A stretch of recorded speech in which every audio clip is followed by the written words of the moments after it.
Outdoor Adventures. Hey guys, Chuke here from Chuke's Outdoor Adventures. Well, I'm sort of coming to some conclusions, and of course I am tortured by this subject because when I talk about bear protection with pistols, I always say, and this has been for years and years, I always say you don't want to go less than 10 millimeter or 44 Magnum. However, I may be changing my tune, and the reason is a couple reasons. One reason is I shoot this 9 millimeter so much. Now, I have been guilty of making fun of the 9 millimeter, but in truth, it's a great round because it's plentiful. It's a NATO round. It's great for training. Recoil is low. Capacity is very high. I could go on and on the benefits. I do kind of prefer 40 Smith & Wesson and 357 SIG, even 45 ACP sometimes when it comes to a carry pistol, but I can't deny the 9 millimeter is very useful and it's a great round. Now, every time I do one of these charging bear drills with Chuck, and I pull out the 10 millimeter towards this bear target that's coming at me 15 miles an hour. You know, we need to get it going faster, but it's always like 15 miles an hour, if that. And when I shoot it, I might get one headshot out of a magazine or one chest shot. All the other shots are hitting around it, on its shoulders, which in some cases is good. If you've got a rifle, you kind of want to hit the first shot on the shoulder to put it down and then go for the headshot, but not with a pistol. And I always get the paw. You can just see it. It's a big spread. It's not very good. However, even with the Glock 19, which I cannot control as good as this Zev, or I don't aim as good, I was hitting in the center. And years ago when we did those tests, Chuck told me you need to just carry your Glock 19 out in bear country and use Underwood Extreme Penetrators or Buffalo Bore Hardcast. Now, there was that case, very well publicized, where the guide had he just chose a Glock 19 one day, chose his 9 millimeter. He had it full of Buffalo Bore Hardcast, and he was with a client, and a sow bear charged them, and he did dispatch it. It took the whole magazine, but he did kill a charging grizzly bear with his 9 millimeter. Now, one of the most famous cases, and Dean Weingarten will tell you this, he's done interviews about it, was the Inuit woman in Canada that killed the polar bear with a .22 long rifle. So shot placement is king.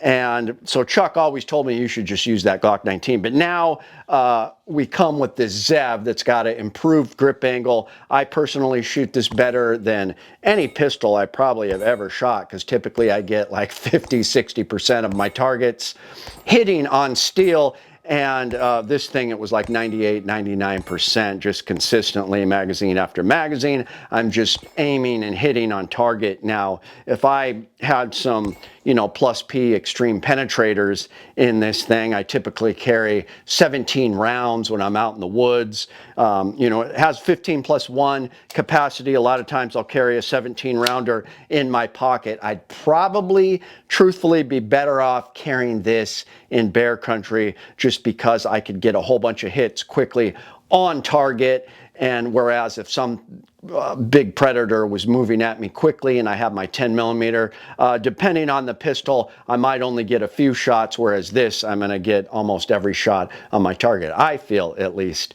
Now, this goes back to an interview I did with Big Irv.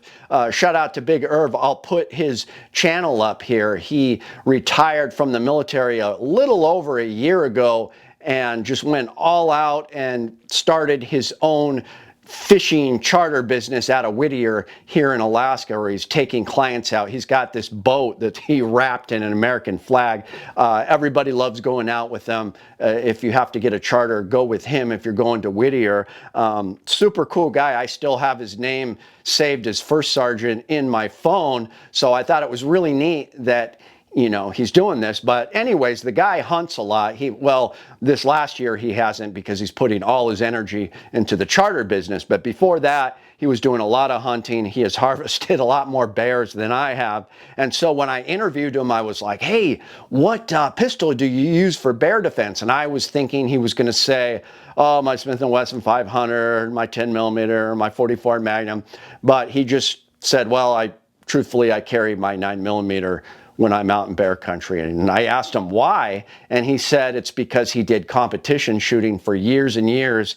He's got, you know, extra capacity magazines. He knows the pistol better than any other pistol, and he can just draw and fire and get a whole bunch of rounds very quickly on a target, and he just feels comfortable. He's ran into bears sometimes on the docks in Whittier, and he feels comfortable with his 9mm because he practiced with it, he trained with it, he competed with it, and he carries several magazines. He's got tons of rounds on him, and he can just pull it out and just instantly get a whole bunch of shots on target. And we see from some of the handgun research from the study that Dean Weingarten did with ammo.com that shot placement seems to be key. So I think there is something to be said. Now, am I still going to carry 10mm? Yes, of course. I love 10mm. I'm also starting to carry 45 plus P with a really long, almost 7-inch barrel, because I'm getting 10mm power almost out of that. So there's other things I like to carry, but half the time, especially when I'm transitioning from city to the woods, I'm probably going to carry this thing because I shoot it so well. I can get some pretty good plus P ammo for it, and I can keep several magazines. You know, I 15 in here and then a couple 17 rounders on me. I've got tons of magazines. I can shoot it. Leg. Tickled his underbelly there. Was that a 500? That's a 500. Yeah. So that's probably a body kill shot, but he might mull you.